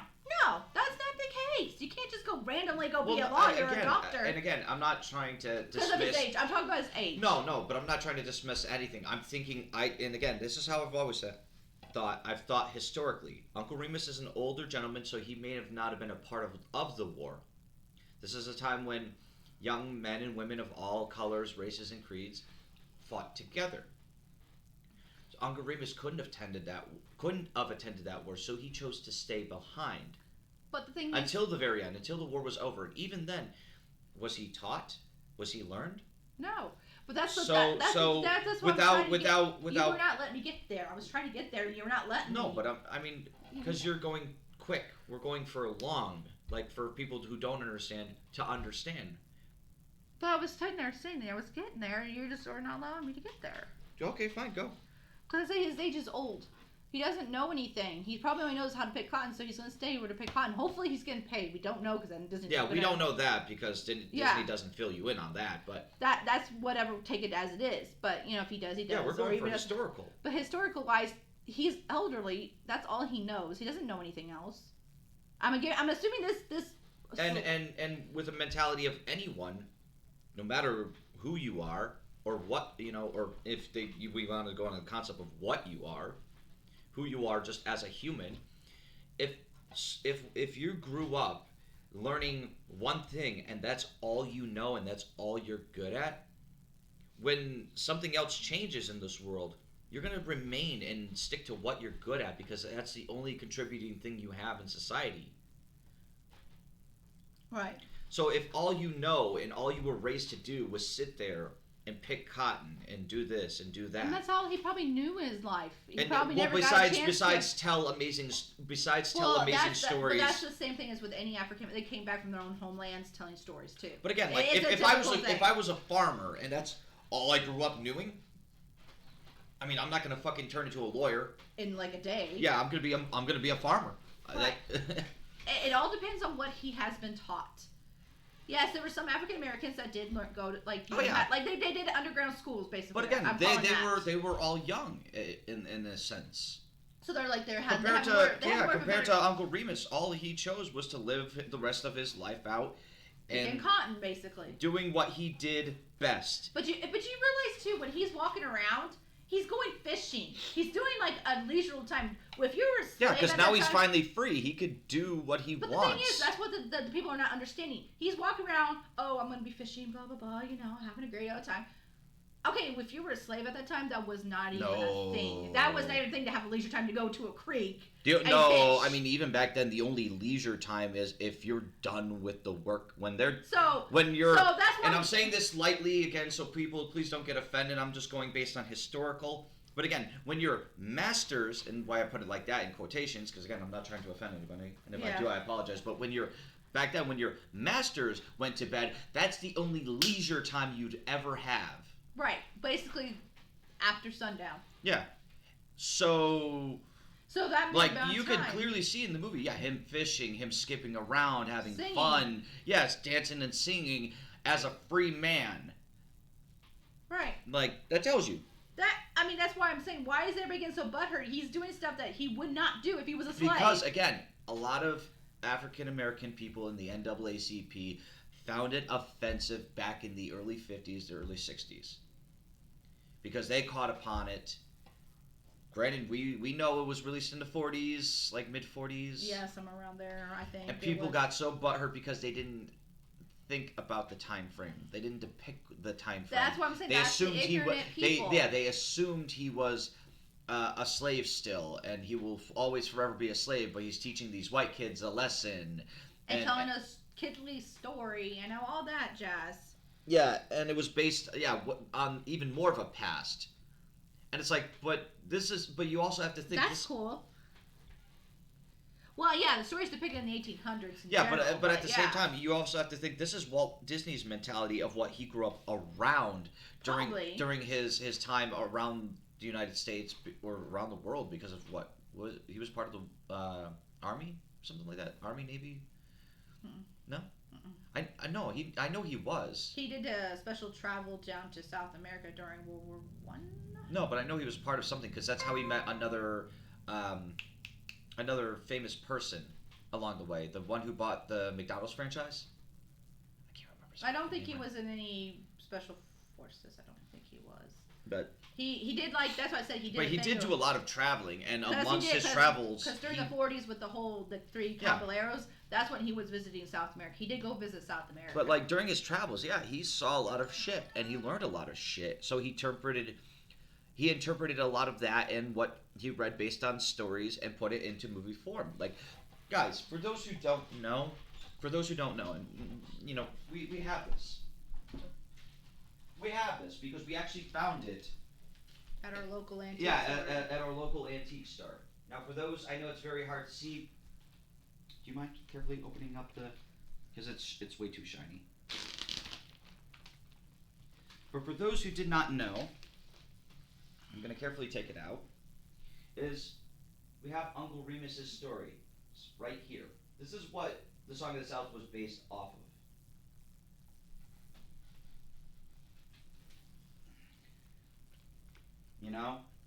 And this was a part of his stories, and it was interpreted into a movie. Right. So that's what I'm trying to say. Even on the picture of that shows a rabbit and a bear and a whatever. So that's basically what Song of the South is based. But we found that at a local pawn shop. That was a find. Ninita's loving. She says she I think I had that book when I was younger. Oh, by the way, Joe, if you're still here. Joe, are you still here? Let me know if you're still here, brother. Because we gotta talk. I want to show you. He wants to talk to you. I want to show you the best investment that me and Pink Lady. Yep, he's here. I want to show you the best investment that me and Pink Lady have gotten together. Oh, I paid for it, but yeah, we got together. Because we were both deciding at the same time to get it. Yeah. So. Yeah, we found the best investment. Now we're still skeptical on if we want to sell this in the future. It's really up for debate still. Mm-hmm. But we spent what, about $134? $134 on this. Now, for those who don't know, I know it's very bright and shiny, but this is the certificate on the back clarifying that it's real. Let me try to put it into a better frame. I know it's going to look shiny, guys. I'm sorry, but it's an actual cellophane, movie cell, from the Dumbo movie. Perfectly framed. And right there. At the bottom. Right there. The actual Disney seal. And it's in its original frame, too. Yep, and it's in its original frame. So, right now they are priced on like eBay and shit like that between $300 to $600, maybe more, depending. Right. That is. But that was. I'm gonna sit there and say, for a little town in Kansas, well, actually, because it's in Winfield, we're both like small towns. To find it in one antique shop was very, very, very, very rare. Yeah, it was a very rare find because we ended up going to a place in Winfield looking for. We were just like randomly going to. We were looking for random Disney stuff like we always do. We go to antique stores and we would like to do that. We'll do that. We'll go to an antique store and just sit there and go once in a blue moon. We'll go if we have extra money. Yeah. And we'll antique shop for Disney, old Disney related stuff. Yeah, I mean there might be some new stuff that might be awesome to have. And so we looked around and we couldn't really find too much until we got into the owner's office and we asked. We were about to go purchase the stuff we want, or that we were going to go talk about the case because there was something in it that was like Disney related. Yeah. We wanted to look at it, and then he happened to sit there and be like, yeah, because we were talking about we're looking for Disney stuff, and he looks and he's like, well, we do have Disney stuff, and he gets he didn't say that. He says, well, when he came and asked us, I asked him like, do you have anything Disney? And he goes, I don't know, but I'll look, but whatever. And he said, but you guys might want to look around. So okay, I was like, all right. So we were like walking around the whole entire antique store. We were about to go. eBay. Yeah, try eBay. But anyway, so when we were doing that, we're about to go purchase it / go look at this thing in a cabinet because it's locked. He sat there and he was like, I told you I didn't know I have Disney stuff, but I happened to look up here at this picture, and I was like. And then that's and she was debating to do it on layaway. Well, the first time. First time through, because it was a Disney cellophane. It was an actual Disney movie print, and my brain went, I don't want to do layaway. This is a now purchase. Otherwise, layaway or not, we might not get the chance to actually keep it. Cause it depends. It depends on how many people go to that antique store. It depends, but again, my whole premise has always been, if it's like that. It's definitely worth it. Well, it depends on how long that's been there. We don't know how long that picture's been sitting in there. Doesn't matter. But I mean, in general, just saying. I'm talking about in general. But to me, I see it as both a rarity that we have, but at the same time as a future investment when we get older. Should we ever decide to sell it? Because around Dumbo's 100th anniversary in 2041. I mean, that price range can change from $300 to $600 to possible thousands. Right, depending. Yeah. Yeah, depending. And it's still in its original. It's certified on the back that's saying, hey, it's the real deal. Like, to us, that is a rare find. The Uncle Remus thing is equally a rare find. We also have, if I can find it in this, actually, where did we place it? What? The music sheet. For it. Oh, have it hanging up over there. Give me 1 second, guys and gals, boys and girls. We also have, since I picture framed it, and I think I picture framed it well. What do you think? Yeah, Oh, at least well enough. Well enough. Yeah. I mean, it fits in there, snug as a bug, untouched by time now. But we also found this, and I decided to frame it. But it is the Song of the South piano sheet for all the music of the Song of the South music. Yeah, that's what we plan on doing, Joe. We're gonna kind of keep stuff to an extent, at least, before we start. Yeah, because eventually the Disney room that we want and build are going to, it's going to get way too big. So what we want to keep, we'll keep, but whatever we feel like investing in and selling off, we will. Personally. Well, that's cool as hell. Joe What? said that was cool. Oh, the Disney sheet music. Yeah, because it's funny because she never expects me to be like a, and it's weird, but I love it. Bring me to a store, or like what the fuck are they again? We were just talking about them. Antique stores. Thank you. Antique stores, pawn shops. I am not a huge fan of Disney, but I have my favorites, and some of that stuff you have is very cool. Yeah, it is. But yeah, so like it's weird though. Anytime we go to an antique store or a pawn shop or anything like that. Well, just in general, any store. We'll just go with that. For some reason, 9 times out of 10, I turn into a Disney bloodhound and I find some shit you wouldn't expect. Yeah, it's like I found the Song of the South thing just randomly searching. I'm like, and she's like, oh my god. But like, yeah, most of the stuff we like to do.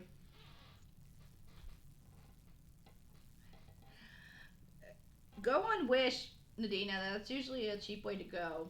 So they have some movies. Yeah, on there, Wish we found the Black Cauldron. Yeah, we found the Black Cauldron for like what, 13? Something like that. Cheaper than you probably would get at a store. Yeah, it was itself. it was like 13 roughly, between 13 to 15. So yeah, it's like check on Wish. I know they don't have a whole lot on there, but they do have some stuff. Yeah, that's what I'm doing right now is getting we used to have at my parents' house. We had a big collection on VHS of Disney, but we got rid of them at a garage sale at one point. Right. So now I'm slowly getting my Disney DVD collection. I mean, if you guys don't mind the mess, because we really haven't done much to this room. Well, we did a lot. We did a lot, but the room still looks like a glorified mess. Because there's stuff I need to still put stuff up, and I need to rearrange. So you're gonna see a clutter on the floor, and I do apologize, but I want to show you guys something, if you guys don't mind.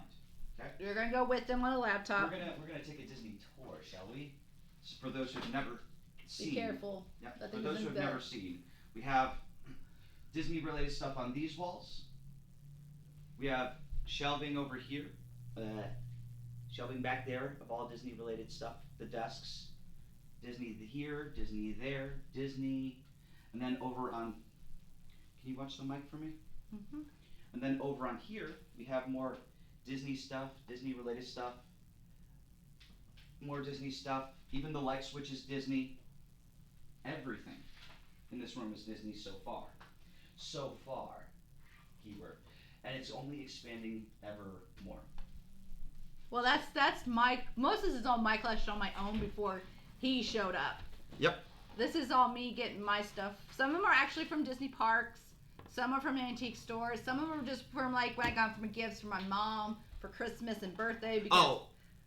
Right. The only thing I really contributed to, if you might want to move your head a little bit more back that way, is for those who haven't seen Ta-da and Ta-da. You know, that's what I've done. That's my contribution to the channel is I drew these for the podcast. Yeah, I did see them. So. But they get kind of pretty expensive. You can make a Build-A-Bear sometimes. But yes, that was one of my proudest moments is me drawing that for you. Yeah. Still need to add 2 more characters and you'll be good. Yes, I need to add Daisy and I need to add Minnie. Yeah. So, but yes, I am a very... So, like, if you guys ever want to give me a gift for any reason, for whatever, what known, Disney is your good way to go. So, I'm a very easy person to please. Oh, thanks, Joe. I appreciate it. Those took me time. Fun fact, Joey. I started off looking at the Mickey design, because thank God stuttering.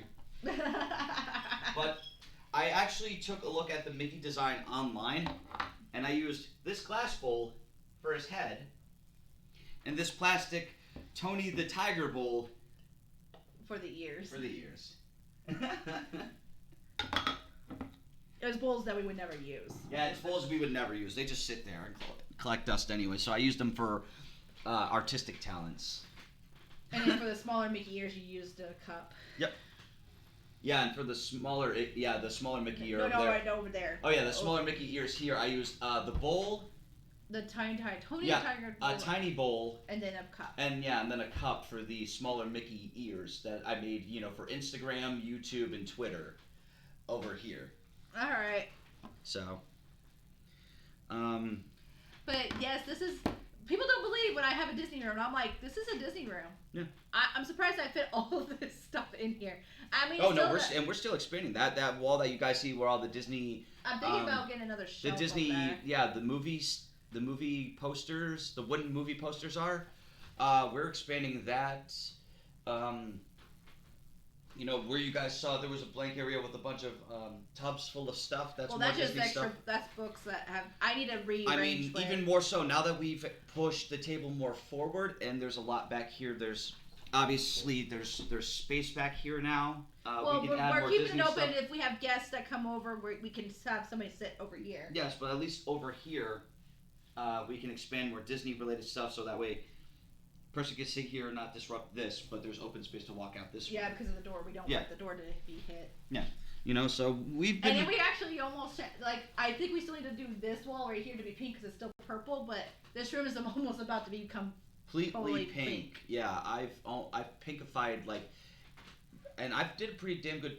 Well, we've done a pretty damn good paint job. Yeah, because this wall over here that's behind me that you saw where the movie posters was a dark ass maroon. No, it was a dark purple, like a really deep. Oh yeah, right. Like a really purple. It was gross, but we had to do multiple layers of pink just to get it correct. Well, no, it was white. Well, yeah, first we had to do multiple layers of white, but we also had to do multiple layers of pink. We had to do 2 coats of pink. And it was kind of find out we came close to what's already pink over here. Yeah, it's not too off actually. Yeah. It's not too off. The funny thing is with the pink that's on this wall, it was about to be the what was it? Our kitchen color. Yeah. And also, guys, we may or may not, when we start to own this house, guys, we might let us live stream and watch you pay, because we are deciding to do our house all Disney-fied. So each room is going to be a different Disney-themed room. So this is it's going to be just a Disney room. It's just going to be a multitude of Disney. Right. But I am seriously thinking about turning our kitchen into a Mickey Mouse kind of a kitchen, because you can use the white walls and trust me. And then our dining room, which is going to be another work in progress, is going to be turned into a Beauty and the Beast themed dining room. So I've actually planned. Me and her have. Yeah, hold on. What? No, I'm looking at the camera. I realized. What the hell? I didn't expect that to fall. It just wanted to fall. What are you doing? Just the camera angle was a little. Oh. There. I was like, what the hell? That was what it was. I know. That's what you can see is purple. Joe can only see purple. Yeah. He's colorblind. I know. Oh, He okay. told me. We told me during when we were playing Splatoon. Oh yeah. He was there talking to me about it, which is fine. So yes, our dining room is gonna. I'm thinking we might do video recording of it or something. We don't know yet. But what we're gonna feel like doing. we still have footage of the recording. I believe you still have the recording on the old computer, right? I think it was on that. Of me actually doing some of this. If you guys ever do want to see it, let Pink Lady know. She'll turn on her computer. She'll send me the footage. I'll do a speed thingy of you guys seeing me draw it all up, and we'll make it an episode thing of the making of the background that you guys see. But also. So yes, and the next plan is our living room is going to turn into Lion King because it has this nice red. So we have thought of each and every room as a Disney themed room. This room is obviously the all Disney themed. I'm not worried about just the color pink because I'm Pink Lady. So. But we have established that our bedroom is going to be Tarzan themed. Yes. We've established that the living room is going to be Lion King themed. The dining room is going to be our Guest. Or Beauty and the Beast, basically. Yeah, basically Beauty and the Beast. The kitchen is going to be what again? Mickey. Mickey and Minnie, right? Mickey and Minnie based. Well, just the red and white, because I already got like a Mickey Mouse thing. And the bathroom is going to be Little Mermaid under the sea themed. Yeah, but I think what our first project might be is our bathroom, because we really need to work on that bathroom. Yeah, but we can make it happen. Oh yeah, but this is not going to happen anytime soon. It's probably going to happen maybe after vacation. We might, it's going to be after vacation. We're going to have to take a lot of time and invest a lot of money into it because it's going to require me to go back and relearn some of the old skills that you're going to see. But first, we need to fix our roof. That's the main. That's a given. We're gonna have to patch up the roof because that's going into our bathroom. I want to show you. I want to also learn and do. I want to also learn and do resin, because what I want to do, and this is what I've been thinking for the longest, is strip all the tiles off the floor, get it down to its bare minimum, and then create a blue watery like gel, and then do a resin epoxy on top, so that way you're walking on water. Well, that'd be kind of a cool idea, as long as we don't get freaked out. Well, yeah, but get some sand. Yeah. Kind of give it like like an ocean slash feel. Yeah, like an ocean / beach vibe. Yeah. Because she does land on a beach. Oh well, that's where Eric is, anyways. Is on the beach. So I'm thinking, we get some like water-esque type color kind of epoxy that we place it down on one layer. We do some sand and then do a resin top and then sand it down, make it look all sparkly nice, and boom, we're walking on water and on land. I have an idea for that, but that's gonna when we get to the project, I should say. But I had an idea in my head for the longest time of how I wanted it to look. Right. But expectations versus reality, though, that's the bitch. Yeah, right. So, but I think we went pretty. We almost went about a good hour and a half. Possibly almost 2 hours. Almost. Really? Almost. I said almost because it's 1:53. So almost. Because about like 1:13 or something is going to be, Yeah, roughly. So roughly. So I think this is going to be it for this podcast. There's not much else we really want to talk about unless there's something that you guys want to talk about or ask us any questions. I'm here to answer as much as I can. If you guys do have any questions, let me know. Yeah, right.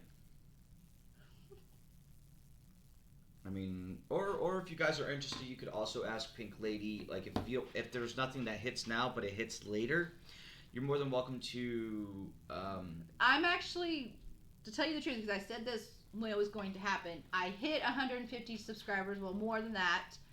I am planning on opening my own Discord. Well, actually, I was going to ask you about that, and with the help of some audience members, if they are interested. I was thinking that. Do you know how to run a Discord yet? I can learn. It's not like I can't learn. Okay. Would it be easier for you to run your own Discord or to run just a specific channel that's Pink Lady based, and then branch out from there?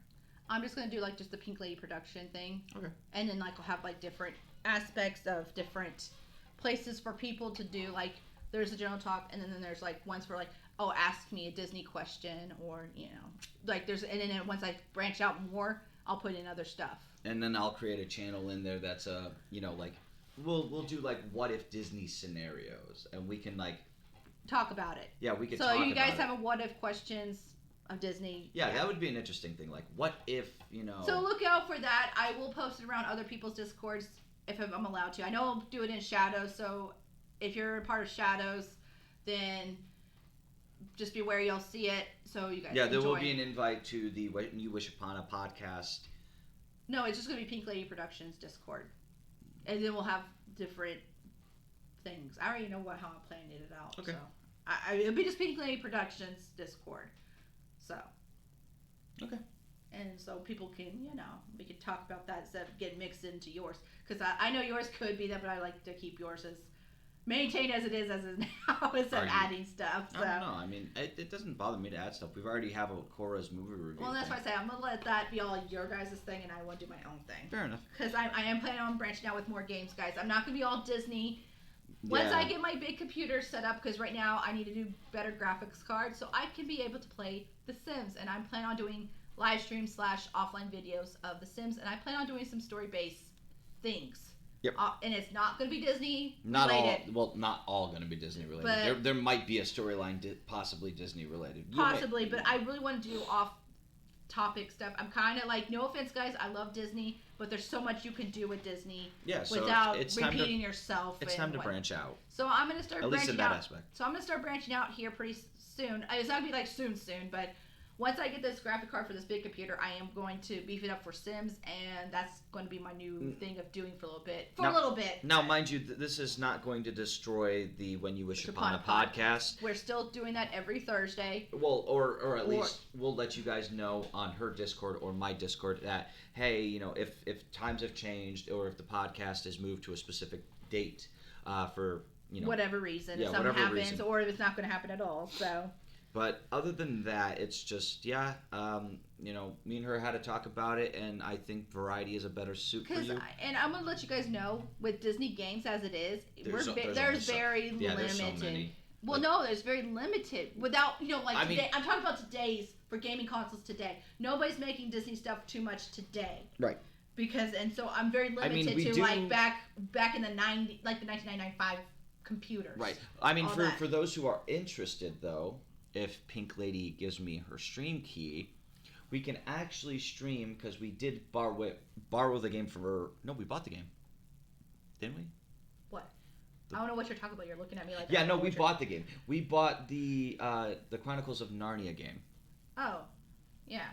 For PlayStation 3, and I was thinking that as a nice start off for your channel, because... But I'm trying to get at, I understand that, but I'm trying to get it to people. It's like, I'm very limited because it's only on certain consoles, like either older consoles, older computers, which none of the new computers can play. Like, I was surprised I could play the Villain's Revenge on your laptop without it crashing or anything like that. Like, yeah. So I was still, like, you know, kind of skippy frame rate, but it still wasn't bad as I thought. No, it was. That's why I said, you know, maybe mine could work better with Sims. Yeah, I don't want to put your computer onto that Fritz on that, because then it's going to mess up everything else. So I just want to leave your computer as your computer, and I have my own computer. Like, I do have my own computer, so it's not like I don't. I just need to upgrade it, basically. Yeah. So, but expect that in the future, guys. I don't know how. It depends on if we get the money for it, or if I save the money up to get a graphics card that's going to work with The Sims well. We'll make it a goal. Anyways, guys, that's us. That's it for us on When You Wish Upon a Podcast. We don't do raids here over on the channel, not yet, at least, because Pink's small. She's still trying to expand. Yeah, and usually I think raids would be a great thing to help out, but again, I don't think too many people as of right now would be interested in doing a Disney podcast. Yeah, so it's like the podcast part I will not do raids, but when I start getting to The Sims, because it's a gaming game, they'll be a little more interested. Because some people might be interested in The Sims. A lot of people are interested that you don't know about, because you could do a lot of storylines with Sims. Right. You can make any kind of life you want. But again, guys, we'll be back next Thursday at 10 a.m. because it's her work week. So, and it will be on Thursday. Don't worry. Unless something happens, we'll let you know if something happens. Yep. But more or less, either it's going to be on the weekday, because it won't be on the weekend because I work on weekends all day. Yep. So for those who don't know, during her work weeks, it's 10 a.m. Central, so it's 11 a.m. Eastern Standard Time.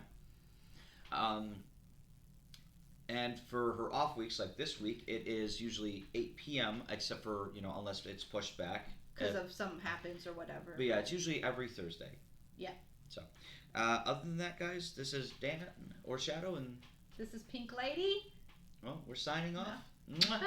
Bye.